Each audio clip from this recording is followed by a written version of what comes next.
Hello students, বিবর্ণ educational ইনস্টিটিউটে সকলকে স্বাগত জানাই। দেখো, এই ভিডিওতে আমরা আয় আরো বেঁধে বেঁধে থাকি এই কবিতাটা আলোচনা করব। লিখেছেন হচ্ছে শঙ্খ ঘোষ, আর এইটা আছে মূলত হচ্ছে ওয়েস্ট বেঙ্গল বোর্ডের দশম শ্রেণীর জন্য পাঠ্য। ঠিক আছে, তো এখানে আমরা পুরো ডিটেলস কভার করব আজকে এই ভিডিওতে।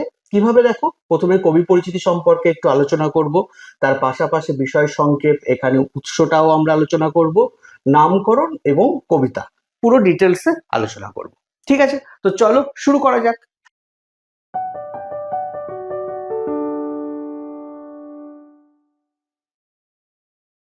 উৎস কি বলছে? জলই পাষাণ হয়ে আছে এই কাব্যগ্রন্থ।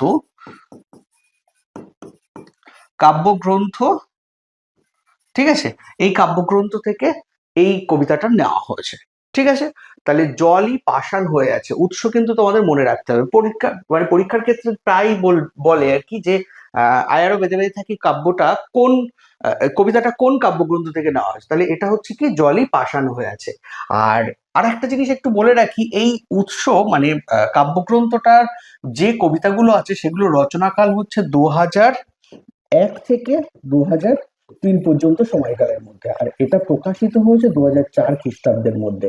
এটা কিন্তু মনে রাখবে। এবারে আমরা কি করব, প্রথমত কবিতার কবি পরিচিতি সম্পর্কে জানবো। ঠিক আছে, কবি শঙ্খ ঘোষ 1932 খ্রিস্টাব্দে জন্মগ্রহণ করেছেন। 1932 খ্রিস্টাব্দে আধুনিক বাংলাদেশের বরিশালে তিনি জন্মগ্রহণ করেছেন। আধুনিক বাংলা সাহিত্যের একজন প্রধান কবি, প্রাবন্ধিক এবং অধ্যাপক ছিলেন। ঠিক আছে, পড়াশুনো প্রেসিডেন্সি কলেজ ও কলকাতা বিশ্ববিদ্যালয়। প্রথম কাব্যগ্রন্থ হচ্ছে দিনগুলি রাতগুলি। এগুলি একটু মনে রাখতে হবে, কারণ বলতেই পারে যে আয় আরো বেঁধে বেঁধে থাকি কবিতার কবির শঙ্খ ঘোষের লেখা প্রথম কাব্যগ্রন্থের নাম কি। ঠিক আছে, এছাড়া আরো কিছু কাব্যগ্রন্থের নাম এখানে দেওয়া আছে। নিহিত, পাতাল ছায়া, বাবরের প্রার্থনা খুব বিখ্যাত একটা কাব্যগ্রন্থ, পাজরের দ্বারের শব্দ, জলই পাষাণ হয়ে আছে, মুখ ঢেকে যায় বিজ্ঞাপনে, মূর্খ বড় সামাজিক নয়, ধুম লেগে গেছে হিত কমলে, গোটা দেশ জোড়া জৌঘর, প্রতি প্রশ্নে কেঁপে ওঠে ভিটে, হাসি খুশি মুখে সর্বনাশ, ইত্যাদি। ছোটদের জন্য তিনি লিখেছেন একটা ছোট্ট স্কুল, অল্প বয়স, কল্প বয়স, সকালবেলা আলো, তারপরে হচ্ছে সুপুরি বনের শাড়ি, শহরে পথের ধুলো, ইত্যাদি। কুন্তক ছদ্মনামেই লিখেছেন শব্দ নিয়ে খেলা। তাহলে উনি একটা ছদ্মনাম ব্যবহার করতেন, সেটা কিন্তু কুন্তক। মনে রাখবে যে ছদ্মনামটা তিনি ব্যবহার করছেন সেটা হচ্ছে কুন্তক ছদ্মনাম। ঠিক আছে, আর এবং এই ছদ্মনাম নিয়ে তিনি শব্দ নিয়ে খেলা এবং কথা নিয়ে খেলা এই দুটো কিন্তু লিখেছেন। আর প্রবন্ধের বইয়ের হিসেবে কালের মাত্রা, রবীন্দ্র নাটক, ছায়াময় জীবন, ভিন্ন রুচির অধিকার, এই শহরে রাখাল, ঐতিহ্যের বিস্তার, এ আমির আবরণ, ছন্দের বারান্দা ইত্যাদি উল্লেখযোগ্য। কবির প্রাপ্ত নানা পুরস্কারের মধ্যে উল্লেখযোগ্য আছে সাহিত্য একাডেমি পুরস্কার, রবীন্দ্র পুরস্কার, কবির সম্মান, সরস্বতী সম্মান এবং পদ্মভূষণ। এইগুলো তিনি কিন্তু পাচ্ছেন। প্রচুর মানে লেখালেখি তিনি করেছেন, কাব্যগ্রন্থ ছোটদের জন্যও বড়দের জন্য, এবং সব থেকে বড় কথা প্রবন্ধও তিনি লিখেছেন। আর এই কবিতাটা যেটা নেওয়া হয়েছে আরো বেঁধে বেঁধে থাকি, এটা হচ্ছে জলই পাষাণ হয়ে আছে। নামকরণ তিনি করেছেন আয় আরো বেঁধে বেঁধে থাকি। এটা আসলে কি? হ্যাঁ, নামকরণ তিনি করেছেন হচ্ছে আয় আরো বেঁধে বেঁধে থাকি। দেখো, প্রত্যেকটা কবিতা বলো গদ্য বলো, নামকরণ কিন্তু খুবই গুরুত্বপূর্ণ। নাম ছাড়া কোনো মতেই কোনো দিকে চলা অসম্ভব। এটা আমাদের ভারতীয় যে সাহিত্যিকরা রয়েছেন তারা কিন্তু এটা বলছেন। ঠিক আছে, তাই বিশেষ করে রবীন্দ্রনাথ ঠাকুর যেমন বলছেন যে নামকে যারা নামমাত্র মনে করে আমি তাদের দলে নয়। প্রাচীন সাহিত্যের উপেক্ষিতা নামক একটা প্রবন্ধে তিনি এটা উল্লেখ করেছেন। আবার পাশ্চাত্য সাহিত্যিকরা কিন্তু সবাই এই নামটা খুব গুরুত্বপূর্ণ এরকম কিন্তু মানেন না। যেমন শেক্সপিয়ার, তিনি বলছেন হোয়াট ইজ দ্য নেম, নামে কি আসে যায়। কিন্তু আমাদের ভারতীয় সাহিত্যের যারা লেখালেখি করছেন তারা বেশিরভাগটাই বলছেন যে এই নামটা কিন্তু খুব গুরুত্বপূর্ণ। দেখো, এখানে এটা দিয়ে আমরা বুঝতে পারছি যে আয় আরো বেঁধে বেঁধে থাকি মানে সবাইকে যেন একসঙ্গে সঙ্গবদ্ধ হয়ে থাকার কথা বলছেন। এই সঙ্গবদ্ধ হয়ে থাকাটা কিন্তু কবি জরুরি মনে করছেন বর্তমান পরিস্থিতিতে। তিনি যে সময়টাতে কবিতাগুলো লিখছেন সেই সময় সেই পরিস্থিতিতে যখন এমন সমস্যা তৈরি হচ্ছে যে কারণে কবি বলতে চাইছেন যে সবাই মিলে একসঙ্গে চলো, একসঙ্গে থাকি সংঘবদ্ধভাবে। কারণ কিছু মানুষ যারা আছেন তাদের মধ্যে বর্তমানে যে সিচুয়েশন তৈরি হচ্ছে, কিছু মানুষ শুভবুদ্ধি সম্পন্ন থাকছেন, কিছু শুভবুদ্ধি সম্পন্ন নন, বা তারা হয়তো সেই পরিবেশে এমন ভাবে চলছে যেটা পরিবেশের সংকট তৈরি করছে। ঠিক আছে, মানুষের মধ্যে ভেদাভেদ, নিম্ন শ্রেণীর মানুষদের উপরে নানাভাবে অত্যাচার, এই সমস্তগুলো কিন্তু এখানে আসছে। তার জন্য তিনি এই কথাটা বলছেন যে আয় আরো বেঁধে বেঁধে থাকি। দেখো কবিতাটা আমরা একবার পড়ে নিই, কি বলতে চাইছে কবিতাটা। বলছে, আমাদের ডান পাশে ধস, আমাদের বায়ে গিরিখাদ, আমাদের মাথায় বোমারু, পায়ে পায়ে হিমানির বাঁধ, আমাদের পথ নেই কোনো, আমাদের ঘর গেছে উড়ে, আমাদের শিশুদের সব ছড়ানো রয়েছে কাছে দূরে, আমরাও তবে এইভাবে এই মুহূর্তে মরে যাব নাকি? আমাদের পথ নেই আর, আয় আরো বেঁধে বেঁধে থাকি, আমাদের ইতিহাস নেই অথবা এমনই ইতিহাস, আমাদের চোখ মুখ ঢাকা, আমরা ভিখারি 12 মাস। ঠিক আছে, তারপরে কি বলছে, পৃথিবী হয়তো বেঁচে আছে, পৃথিবী হয়তো গেছে মরে, আমাদের কথা কে বা জানে, আমরা ফিরেছি দৌড়ে দৌড়ে, কিছুই কোথাও যদি নেই তবু তো কজন আছি বাকি, আয় আরো হাতে হাত রেখে, আয় আরো বেঁধে বেঁধে থাকি। দেখো কবিতার মধ্যেও তিনি এই লাইনটা ব্যবহার করেছেন। ঠিক আছে, তাহলে প্রশ্ন যদি বলে যে আয় আরো বেঁধে বেঁধে থাকি, এই লাইনটা কবিতা কবার ব্যবহৃত হয়েছে, তাহলে তোমরা সঙ্গে সঙ্গে কি বলবে, যে এই কবিতার লাইনটা মূলত হচ্ছে নামে একবার ব্যবহার করছেন কবি, আর একবার ব্যবহার করছেন একেবারে শেষ লাইনে। ঠিক আছে, দেখো কি বলছি, আমাদের ডান পাশে ধস, ডান দিকে কি আছে, ধস রয়েছে। ধস কখন বলি আমরা, ভূমি যদি হঠাৎ করে ভেঙে নিচে উপর থেকে নিচের দিকে পড়ে তাহলে সেটাকে বলি ধস। সেটা কোন দিকে আছে, ডান দিকে আছে। আমাদের বায়ে গিরিখাদ, আমরা জানি ভূগোলে দেওয়া আছে যে গিরিখাদ মানে একটা গর্ত, বিরাট ভয়ঙ্কর গর্ত, যেখানে যে কোনো মানে মানুষ যদি পড়ে যায় খাদের মধ্যে তাহলে তাকে আর বাঁচানো যায় না। ঠিক আছে, তাহলে এই যে ডান পাশে মানে ধস, বায়ে গিরিখাদ, আমাদের মাথায় বোমারু, মাথার উপরে বোমারু, বোমারু মানে হচ্ছে যুদ্ধ বিমান বলতে পারো, যুদ্ধ বিমান থেকে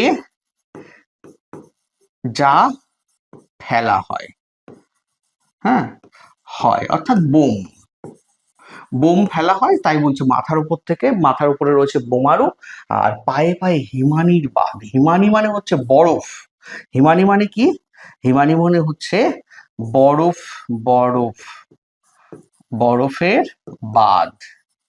ঠিক আছে, যে বাঁধটা ক্ষণস্থায়ী, যে কোনো মুহূর্তে ভেঙে পড়তে পারে। তার মানে এইগুলো দিয়ে কবি কিন্তু এই যে ধস, গিরিখাত, বোমারু, হিমানির বাঁধ, এগুলো কিন্তু তিনি বলতে চাইছেন আমাদের পরিস্থিতি খুবই বিপজ্জনক। ঠিক আছে, যে কোনো মুহূর্তে আমাদের পরিস্থিতি আরো খারাপ, সংকটময় অবস্থা রয়েছে, তার থেকেও বাজে জায়গায় যেতে পারে। ঠিক আছে, তো এই পরিস্থিতিতে কবি মানে ভয়ঙ্কর একটা ভয় পেয়ে গেছেন। ঠিক আছে, তিনি বলছেন যে আমাদের ডান পাশে ধস, বায়ে গিরিখাদ, মাথায় বোমারু, পায়ে পায়ে হিমানির বাঁধ, আমি যে চলবো, আমি যে বা পাশে যাব, ডান পাশে যাব, মাথার দিকে কোনো দিকেই আমি নড়তে পারবো না, একেবারে চারিদিক থেকে বিপদ যেন আমাকে আষ্টে পৃষ্ঠে বেঁধে রেখেছে। ঠিক আছে, তাই বলছে আমাদের পথ নেই কোনো, আমাদের ঘর গেছে উড়ে, আমাদের আর কোনো পথ নেই, কোথাও যে যাব সেই পরিস্থিতিটাও কিন্তু আমাদের নেই, হারিয়ে গেছে। ঠিক আছে, আমাদের শিশুদের সব, সব মানে মৃতদেহ, হ্যাঁ, মৃতদেহ ছড়ানো রয়েছে কাছে দূরে, শিশুদের সব অর্থাৎ মৃতদেহ যেন চারিদিকে ছড়িয়ে রয়েছে, মানে ভবিষ্যৎ প্রজন্মকে আমরা আস্তে আস্তে এমন জায়গায় ঠেলে দিচ্ছি, বিপদের মুখে ঠেলে দিচ্ছি, যেন আমাদের পরিস্থিতি খুব খারাপ হয়ে যাচ্ছে। ঠিক আছে, যে তাদের জীবন সংকটময় অবস্থায় চলে যাচ্ছে। তার পাশাপাশি কি বলছে দেখো, আমরাও তবে এইভাবে এই মুহূর্তে মরে যাব নাকি, আমাদের যা পরিস্থিতি, বাম পাশে ধস, ডান পাশে গিরিখাত, মাথার উপর বোমারু, পায়ে হিমানির বাঁধ, তাহলে সব দিক থেকে এরকম একটা সিচুয়েশন, আমরা আমাদের শিশুদের সব দেহ চারিদিকে ছড়ানো আছে, তাহলে আমরা কি বেঁচে থাকতে পারবো, না আমরাও কি করব, একটা সময় মারা যাব। ঠিক আছে, এই বিষয়টা কবির কাছে যেন একটা কুরে কুরে খাচ্ছে। ঠিক আছে, তাই বলছে আমাদের পথ নেই আর, আয় আরো বেঁধে বেঁধে থাকি। দেখো এখানেও আর একবার ব্যবহার করেছেন আয় আরো বেঁধে বেঁধে থাকি, ঠিক আছে, একবার নয় কিন্তু কবিতায় দুবার ব্যবহৃত হয়েছে। আমাদের ইতিহাস নেই, কাদের ইতিহাস নেই? আমাদের বলতে কবি নিজেদের সঙ্গে সাধারণ মানুষ, মানুষদের কথা বলছেন, সাধারণ মানুষ যারা খেটে খাওয়া সাধারণ শ্রমিক, ঠিক আছে, যারা কোনো রকমের চলে পরিবেশের সঙ্গে খাপ খাইয়ে নিয়ে, ঠিক আছে, সেই সমস্ত মানুষদের কথা বলছে, যারা শোষিত হচ্ছে শোষকদের দ্বারা, ঠিক আছে, সেই সমস্ত মানুষদের বলছে, এবং কবি নিজেকে সেই সমস্ত মানুষদের সঙ্গে মিলিয়ে দিচ্ছেন। তাই বলছে যে আমাদের ইতিহাস নেই, অথবা এমনই ইতিহাস আমাদের চোখ মুখ ঢাকা, সেই ইতিহাসটা পড়ে আমাদের সম্পর্কে কিছু জানা যাবে না, জানা যাবে না, ঠিক আছে, সেই ইতিহাসে আমরা তেমন কিচ্ছু জানতে পারবো না, আমাদের সম্পর্কেও আমরা জানতে পারবো না, আমরা ভিখারি 12 মাস। আমরা, আমাদের এমন পরিস্থিতি, শ্রমজীবী সাধারণ মানুষ যারা, তারা শোষিত হচ্ছে এত ভাবে যে সেই সিচুয়েশনে কি হচ্ছে, তারা ভিখারি 12 মাস, তাদের কোনো রকমে চলে, ঠিক আছে, চারিদিক থেকে যেন বাধা বিপদ সংকুল পরিবেশের মধ্যে তারা আটকে পড়েছে। পৃথিবী হয়তো বেঁচে আছে, এইখানে এসে কবির একটা আশা জাগছে। হ্যাঁ, কবি আশা জাগছে, বলছে পৃথিবী হয়তো বেঁচে আছে, পৃথিবী হয়তো গেছে মরে, পৃথিবী হয়তো, পৃথিবী বেঁচে আছে মানে পৃথিবীর মানুষজন যারা কিছু শুভবুদ্ধি সম্পন্ন ব্যক্তি, তারা বেঁচে আছেন, তাদের কথা বলছে।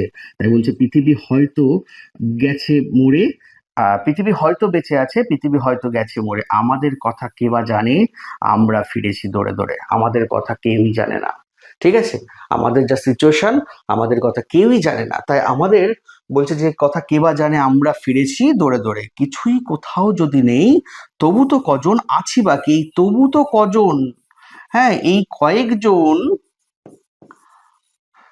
জন শুভ বুদ্ধি সম্পন্ন,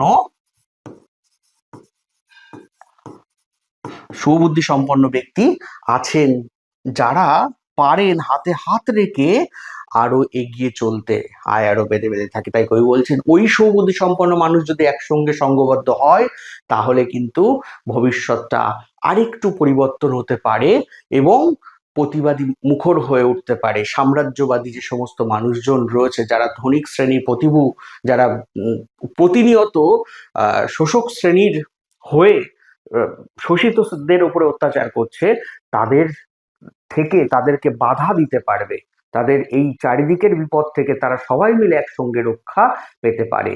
তাই কবি এই কথাটা বলছেন যে আয় আরো বেঁধে বেঁধে থাকি। তাহলে এখানে একবার আমরা আয় আরো বেঁধে বেঁধে থাকি পেলাম, দ্বিতীয়বার আবার পেলাম, ঠিক আছে, তাহলে কবিতার মধ্যে কিন্তু দুবার কবি ব্যবহার করছেন। আমি যেটা একবার বলছিলাম সেটা একবার নয়, দুবার ব্যবহার করেছেন, আর ওদিকে নামে তো ব্যবহার করেছেনই, ঠিক আছে। তাহলে এই ছিল আজকের এই কবিতাটার মধ্যে আয় আরো বেঁধে বেঁধে থাকি। এখান থেকে দেখো বিভিন্নভাবে প্রশ্ন আসে, আমি নেক্সট যেদিন প্রশ্ন নিয়ে আলোচনা করব, পুরো ডিটেলসে আলোচনা করব যে কি প্রশ্ন, শূন্যস্থান দেয়, তারপরে উৎস কি সেটা দেয়, যেটা একটু আগে দেখালাম, ঠিক আছে, জলই পাষাণ হয়ে আছে, কত সালে প্রকাশ হয়েছে, তারপরে এরকম দেয় যে শূন্যস্থান পূরণ তুলে দিল, তারপরে এই বোমারু শব্দের অর্থ কি, গিরিখাত শব্দের অর্থ কি, গিরিখাত কোন দিকে আছে, তারপরে ধস কোন দিকে আছে, এই সমস্ত কিছু কিন্তু প্রশ্ন দেয়। আমি পুরো প্রশ্ন, শর্ট কোশ্চেন যেমন হয় বা লং কোশ্চেন কি কি এর থেকে থাকতে পারে, ফার্স্ট সেমিস্টারের জন্য যে পরীক্ষাটা তোমাদের হবে সেখানে কি কি কোশ্চেন আসতে পারে, আমি সমস্ত কবিতাগুলো গদ্যগুলো নিয়ে আলোচনা যেমন করব, তার পাশাপাশি এই প্রশ্নগুলো নিয়েও আলোচনা করব। তাই পুরো ভিডিওটা তোমাদের দেখতে হবে, তাহলে তোমরা দেখবে যে তোমাদের বুঝতে সুবিধা হয়ে যাচ্ছে, এবং প্রথম থেকে শেষ পর্যন্ত যদি দেখো, তোমাদের দেখবে কবিতা বলো বা গদ্য বলো সবকিছু আত্মস্থ হয়ে যাচ্ছে। আজ এই পর্যন্ত, দেখা হচ্ছে নতুন টপিক নিয়ে নতুন ভিডিওতে।